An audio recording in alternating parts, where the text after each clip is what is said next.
Hey everyone!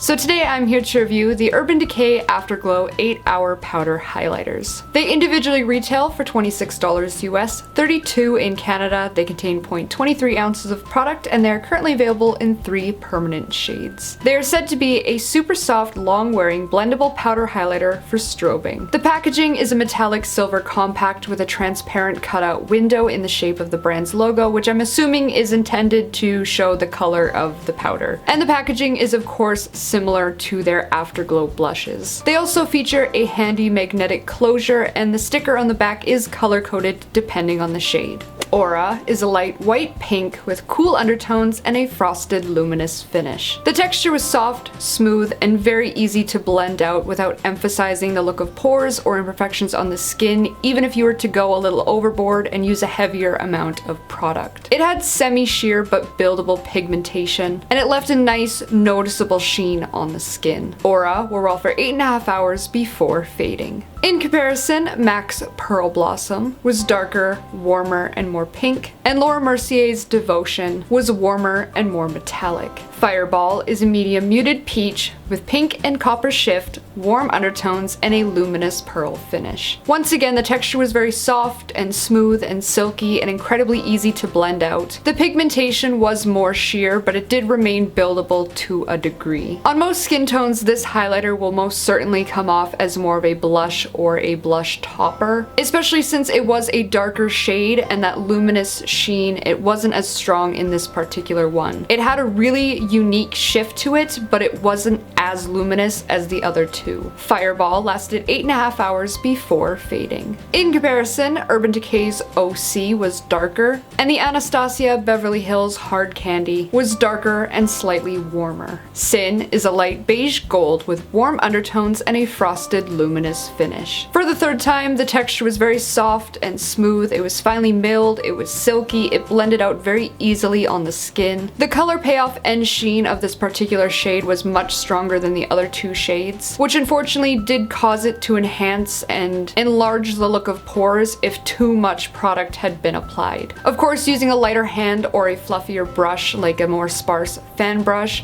will certainly help with application and kind of prevent that from happening. Sin wore well for 8.5 hours before fading. In comparison, Becca's Moonstone was less metallic, NYX's Ritualistic was darker, less metallic and golden, and the Too Faced Warm Glow was darker and less metallic. So overall, the Afterglow highlighters actually do what they claim. They have a soft texture that's really easy to work with, they're incredibly blendable on the skin, and they have semi-sheer yet buildable color payoff that does last a full 8 hours. Similar to the Afterglow blushes from the brand, the softer consistency of the powder can cause loose product to build up and sit on top of the pan, but the product itself never looks powdery or heavy on the skin. These highlighters are much more forgiving during application. You don't necessarily need to use a lighter hand or a fluffier brush when applying them. It's hard to go overboard and apply too much product that would normally enhance unwanted skin textures or pores. So whether you are in the market for a new highlighter or you're just interested in checking these specific ones out, then I highly recommend that you do. So be sure to let me know in the comments below if you have tried these, if you're planning to, or if you have tried the Afterglow blushes from the brand.